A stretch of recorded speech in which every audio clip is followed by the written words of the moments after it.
Welcome back to the deep dive.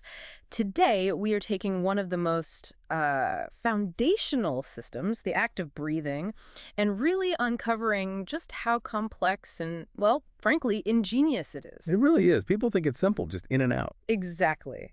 But we're cutting through the textbook stuff to pull out the key insights. We want to get a handle on the anatomy, the mechanics, and the really tight control of the respiratory system. And it's more than just bellows, right? Our source material highlights that the lungs are actually a metabolic organ too. Oh, yeah. How so? Well, they convert angiotensin the first to angiotensin the second, which is huge for blood pressure. And they break down other things like bradykinin. So breathing is tied into blood pressure, fluid balance. It's all connected. That integration is incredible, a breathing organ regulating blood pressure. So our mission today is to trace that path of air, understand the forces involved, and explain those precise controls that keep us going. And to do that, we need to start with the big picture split. Functionally, you've got the conducting airways, think of them as the pipes, getting the air ready, and then the respiratory tissues. That's the deep lung, right, where the real action happens. Exactly, where the gas exchange takes place across that thin membrane, hashtag tag I, structural organization and host defense. Okay, let's start with those conducting airways.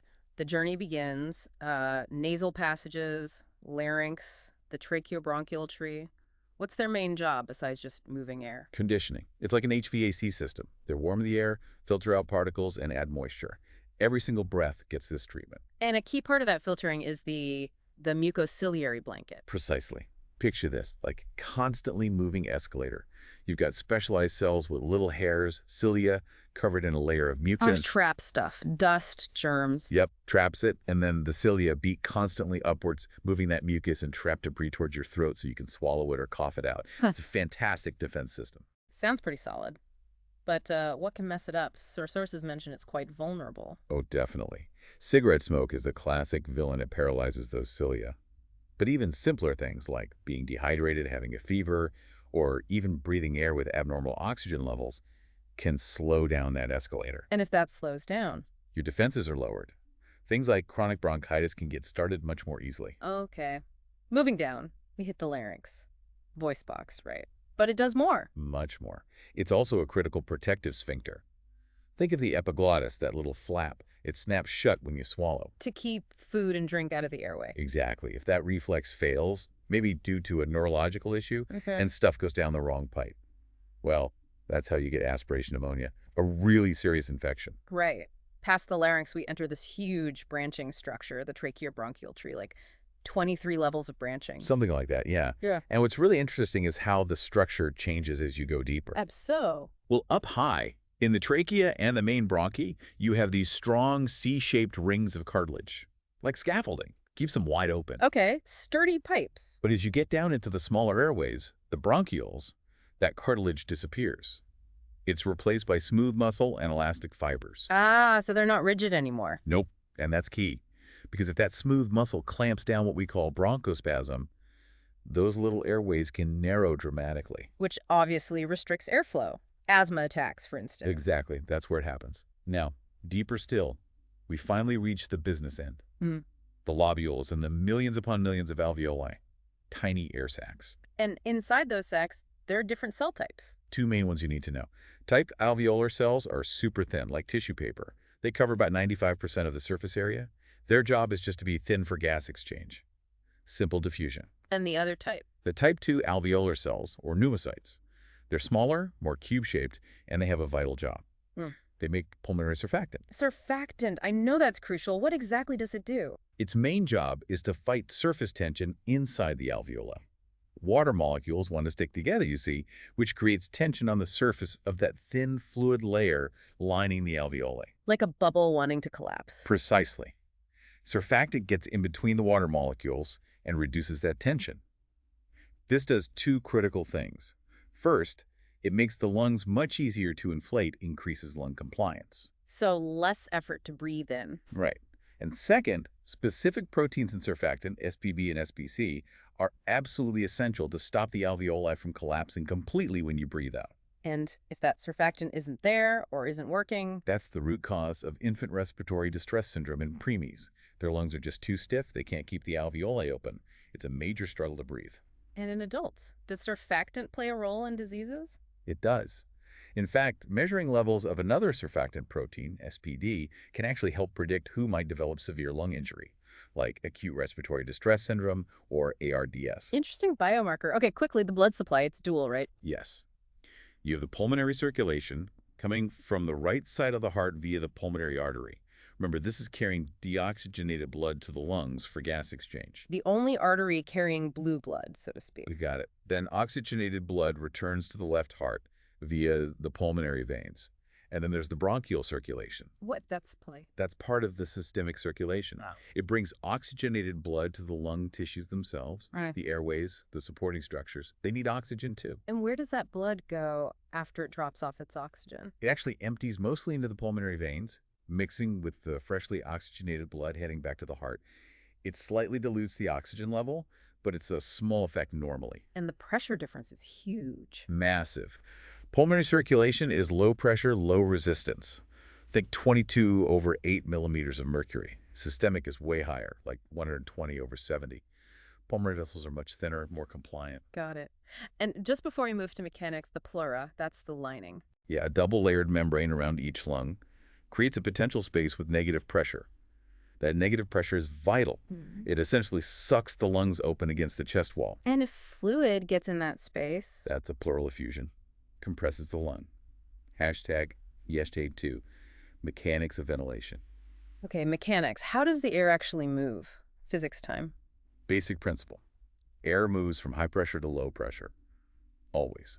So to breathe, we need to create pressure differences between the atmosphere and our lungs. And we talk about pressures relative to atmospheric pressure, which we just call zero. Right. Three key ones. Interpulmonary pressure. That's the pressure inside the alveoli. It equalizes with the atmosphere between breaths, so it's zero then. Okay. Then there's intrapleural pressure. The pressure in that pleural space we just mentioned. This one is crucial. It must always be negative relative to atmospheric pressure, usually around -4 mmHg. Always negative. Why is that so critical? Because the lungs naturally want to recoil inwards, like elastic bands. The chest wall naturally wants to spring outwards.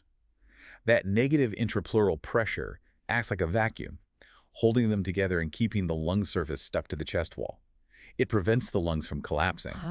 Okay, it overcomes that natural recoil. Exactly. If that pressure becomes zero or positive, say, from a puncture wound, letting air in the lung will collapse. That's a pneumothorax. And the third pressure. Transpulmonary pressure. That's simply the difference between the intrapulmonary and intrapleural pressures. It's a pressure difference across the lung wall itself, essentially the measure of how much the lung is inflated. Makes sense. So what creates these pressure changes to make air move? Muscles. Yep. Inspiration breathing in is an active process. The main muscle is the diaphragm. When it contracts, it flattens and moves down, increasing the volume of the chest cavity. Like pulling the plunger on a syringe. Good analogy. The external intercostal muscles between the ribs also contract, pulling the rib cage up and out. Both actions increase the volume, which drops the pressure inside the lungs below atmospheric. And air rushes in, down the pressure gradient. Precisely. And for forced breathing, like when you exercise, Yeah. accessory muscles in the neck and chest kick in too. And that diaphragm connection is critical, isn't it? The phrenic nerve. Absolutely vital. The phrenic nerve originates high up in the neck, C3 to C5 vertebrae. If you have a spinal cord injury above C3, you lose diaphragm function. Which means? You can't breathe on your own. Mechanical ventilation is required immediately. Okay, so inspiration is active. What about breathing out, expiration? Normally at rest, it's passive. No muscle contraction needed. The diaphragm and intercostals just relax. And the lungs just spring back. Exactly. Remember that elastic recoil. The stretched lung and chest wall naturally return to their resting size, decreasing the chest volume, increasing the pressure inside the lungs above atmospheric. And air flows out. Simple, unless you're forcing it out. Right, like blowing out candles or coughing. Then you use abdominal and internal intercostal muscles. We mentioned compliance, the ease of inflation. And you said surfactant helps. How does that relate to surface tension in physics? There's a law involved. The law of Laplace. Basically, for a sphere, like an alveolus, the pressure needed to keep it open, P, is related to the surface tension, T, and the radius, R. Specifically, P equals 2TR. Okay, so smaller radius means higher pressure needed. Exactly. Without surfactant, the smaller alveoli would have much higher internal pressure due to surface tension than the larger ones. Air would just flow from the small ones into the big ones. And the small ones would collapse. Right. But surfactant is clever. It reduces the surface tension, T, but it reduces it more effectively in smaller alveoli because the surfactant molecules are more concentrated there. Ah, so it equalizes the pressure between small and large alveoli. Pretty much. It stabilizes the whole structure, preventing that collapse and making the lung much easier to inflate overall. Genius molecule. Okay, what about resistance? Getting the air through the pipes isn't totally free. No, there's airway resistance. The main factor determining resistance is the radius of the airway. There's a formula, Quasi's law, but the key takeaway is that resistance is inversely proportional to the radius to the fourth power. Whoa, fourth power. So a small change in radius has a huge effect. Massive. If you have the radius of an airway, the resistance increases 16-fold. That's why bronchospasm is such a problem. Where's resistance actually highest? You'd think the tiniest airways at the end, right? You'd think so, but surprisingly no. The site of greatest resistance is actually the medium-sized bronchi. Really? Why not the smallest ones? Because although each tiny bronchiole has high individual resistance, there are millions of them arranged in parallel. Like adding more lanes to a highway, the total cross-sectional area becomes enormous down there. So the combined resistance drops dramatically. Exactly. The medium bronchi are the bottleneck before that massive parallel network kicks in. That explains something clinical pursed lip breathing. Why do patients with COPD do that? Breathing out slowly through tight lips. It's a smart trick. Yeah. By adding resistance at the lips, they increase the pressure upstream inside those small floppy airways that lack cartilage. Ah, so it keeps those airways propped open longer during expiration. Precisely. It prevents them from collapsing prematurely, allowing more air to get out. It's like creating an internal splint with pressure. Clever. Okay, finally, measuring lung function. Spirometry. We measure volumes and capacities. Right. Things like tidal volume, normal breath, inspiratory reserve, extra you can breathe in, expiratory reserve, extra you can force out, residual volume, what's left after forcing out, and capacities are combinations of these. But for diagnosis, especially for obstructive diseases, what are the key dynamic measures? The forced ones. FEV1, forced expiratory volume in 1 second. How much air can you blast out in the first second? And FVC, forced vital capacity. The total amount you can blast out after a deep breath. And the ratio is important. The FEV1-FVC ratio is critical. In obstructive diseases like asthma or COPD, your FEV1 is reduced much more than your FVC because it's hard to get air out quickly, so the ratio is low. In restrictive diseases, where the lungs are stiff or small, both are reduced proportionally, so the ratio might be normal or even high. And this affects how people breathe, the work involved. Oh yes, someone with stiff, non-compliant lungs tends to take rapid, shallow breaths to minimize the work of stretching the lungs. Someone with obstructive disease often breathes more slowly and deeply to minimize the resistive work of moving air through narrowed airways. Tag 3, gas exchange and transport. Okay, we've moved the air in. Now, the main event, gas exchange. What absolutely has to happen for this to work? 3 things, all perfectly coordinated. Ventilation, V, getting air into the alveoli. Perfusion, Q, getting blood flow past those alveoli. And diffusion, the actual movement of gases across the alveolar capillary membrane. And the key is matching V and Q, ventilation and perfusion. Absolutely critical. You need blood to go where the air is and air to go where the blood is. The VQ ratio should ideally be around 1. What happens when it's mismatched? 2 main problems. First is dead airspace. Mm-hmm. That's a high VQ situation. You've got ventilation, air is getting there, but there's no perfusion, no blood flow. Like a road with no cars. Good way to put it. The classic cause is a pulmonary embolism, a blood clot blocking an artery in the lung. That ventilated area becomes useless for gas exchange. Our source mentioned a case, Miss Me French, with an embolism.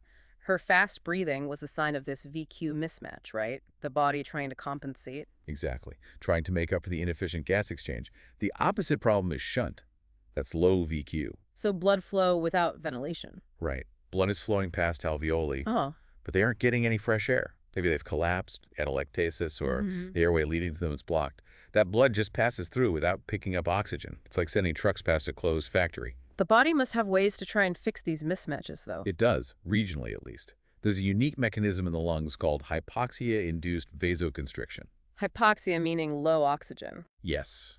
If a particular area of the lung isn't getting enough oxygen, maybe the alveoli there aren't well ventilated, so the alveolar PO2 drops below about 60 millimeter Hg, the small pulmonary blood vessels supplying that area actually constrict. They clamp down. Why?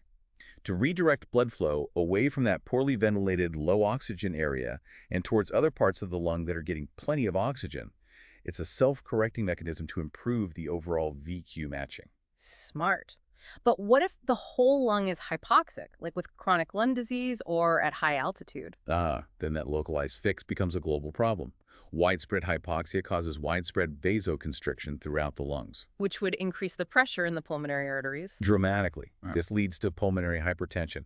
The right side of the heart now has to pump against this much higher resistance. Yep. Over time, that strain can cause the right ventricle to fail. Which is called. Cora pulmonale, right heart failure due to lung disease. Okay, let's assume V and Q are matched. Now, diffusion. How easily do gases cross that membrane? Governed by Fick's law. Basically, diffusion rate depends on three things: the surface area available, more area, faster diffusion; the thickness of the membrane, thicker membrane, slower diffusion; and the pressure difference of the gas across the membrane. Bigger difference, faster diffusion. Makes sense. Is there a difference between oxygen and carbon dioxide? Huge difference. CO2 is about 20 times more soluble in the membrane and fluid than O2. It diffuses across much, much more easily. So even if the membrane gets a bit thicker, say in fibrosis, CO2 can still get out reasonably well. Often, yes.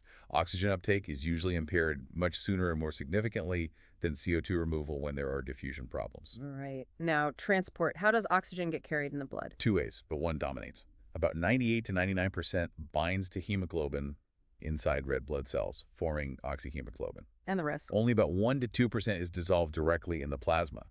But, and this is critical, it's only this tiny dissolved fraction that creates the partial pressure of oxygen, PO2, and can actually diffuse out of the blood into the tissues. So hemoglobin is like the transport truck, but the dissolved O2 is the stuff getting delivered right now. Perfect analogy. And hemoglobin is a very special truck. Binding oxygen is cooperative. Meaning?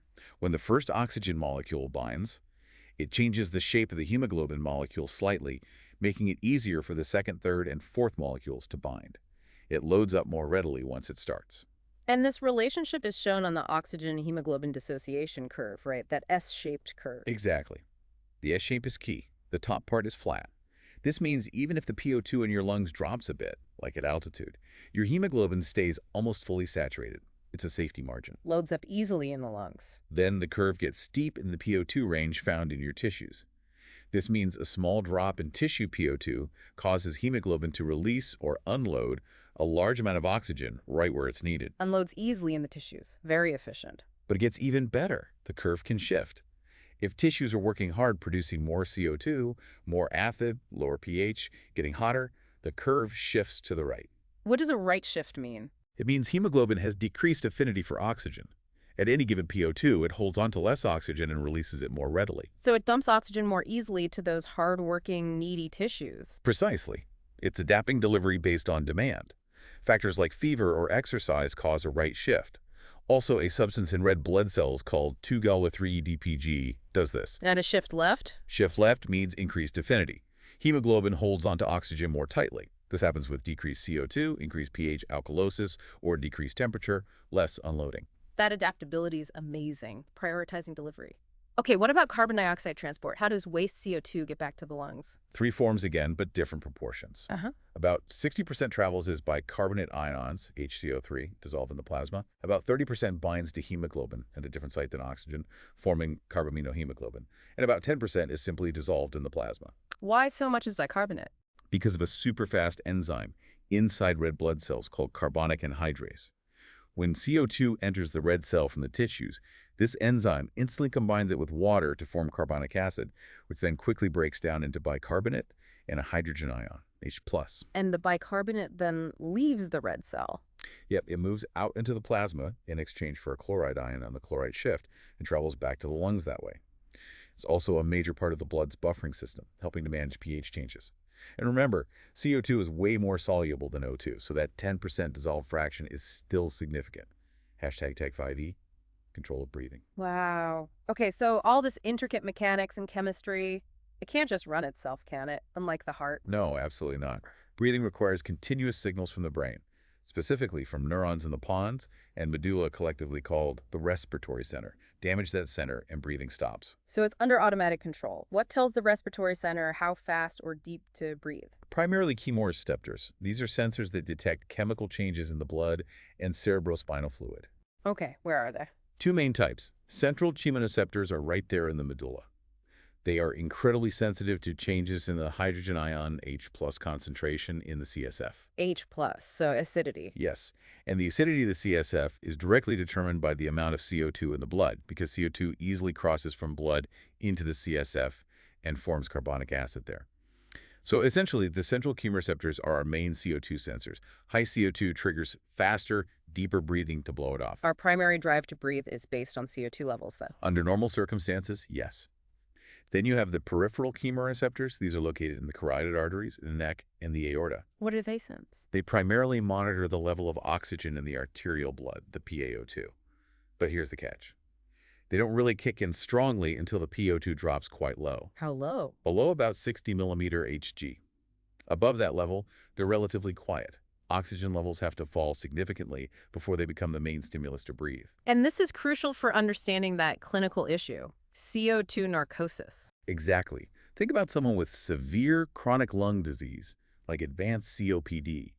Their body is constantly retaining CO2. So their blood PCO2 is always high. Right.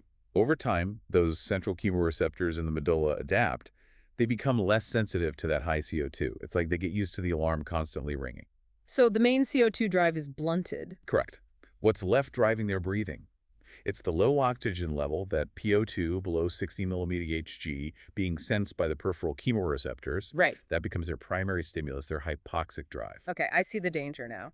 If you give that patient too much supplemental oxygen. You raise their PO2 above that 60 millimeter Hg threshold. The peripheral chemoreceptors stop sending urgent signals. And since their CO2 drive is already blunted, Their overall drive to breathe can decrease significantly, potentially dangerously low. precisely, you have to be very careful with oxygen therapy in those specific patients. It's a critical clinical point. Beyond chemicals, are there receptors in the lungs themselves? Yes, several types that act more like protective reflexes. Stretch receptors in the airway smooth muscle monitor how much the lungs are inflated. If they get stretched too much, they send signals to inhibit further inspiration. The Herring-Brewer reflex prevents overinflation. Makes sense. What else? Irritant receptors. These are in the lining of the airways and respond to things like smoke, dust, noxious fumes. When stimulated, they trigger rapid, shallow breathing, cough, and bronchoconstriction to try and limit exposure. And one more type. Juxtacapillary receptor, or J receptors, they're located near the pulmonary capillaries. They seem to sense lung congestion, like fluid buildup and pulmonary edema. Stimulating them also causes rapid, shallow breathing. Okay. And the ultimate protective reflex has to be the cough reflex. How does that work mechanically? It's quite a sequence. First, a deep inspiration. Then, the glottis, the opening between the vocal cords, slams shut. Then, you forcefully contract your expiratory muscles, abdominal and internal intercostals. This builds up huge pressure inside the chest, maybe over 100 millimeter Hg. The glottis suddenly flies open, and air explodes out at high speed, hopefully carrying mucus or foreign particles with it. Very effective, usually. But things can impair it. Oh, yeah. Muscle weakness, like from being bedridden for a long time. Sedation or anesthesia that depresses the respiratory center in the medulla. Anything that prevents that forceful pressure buildup or the deep breath in. And a weak cough makes you much more prone to lung infections. Finally, let's touch on the patient's experience. Dyspnea, that feeling of breathlessness. Right, the subjective sensation of difficult or labored breathing, what people often call shortness of breath, or SOB. It's what the patient feels. Is it only caused by lung problems? Not at all. The sources highlight three major categories. Yes, primary lung diseases are a big one, COPD, asthma, pneumonia, fibrosis, but also heart disease, especially heart failure causing fluid back up into the lungs, pulmonary congestion. And third, neuromuscular disorders that weaken the breathing muscles. So dyspnea is a really important warning sign that could point to issues in several different systems. Absolutely. You always need to figure out the underlying cause. #outro. Wow. This deep dive really shows just how elegant the whole system is. From, molecules like surfactant basically tricking physics to keep tiny sacs open, to the brain constantly adjusting our breathing based on blood chemistry. It's amazing. It truly is. I think if there's one takeaway message about the physiology, it's that VQ matching and efficient diffusion across that incredibly thin membrane are absolutely paramount. Everything works towards optimizing those. And that adaptability, that hemoglobin curve shifting right when you exercise or get a fever. That's a fantastic example. The body doesn't just aim for maximum oxygen saturation in the blood. It instantly prioritizes oxygen delivery to where it's needed most. that immediate shift, sacrificing a bit of carrying capacity to ensure a rapid unloading during stress. That's just beautiful design built right into our basic chemistry. A system constantly fine-tuning itself for survival. Well, thank you for guiding us through that intricate machinery. And thank you for joining us for this deep dive. Until Yeah. next time, keep learning.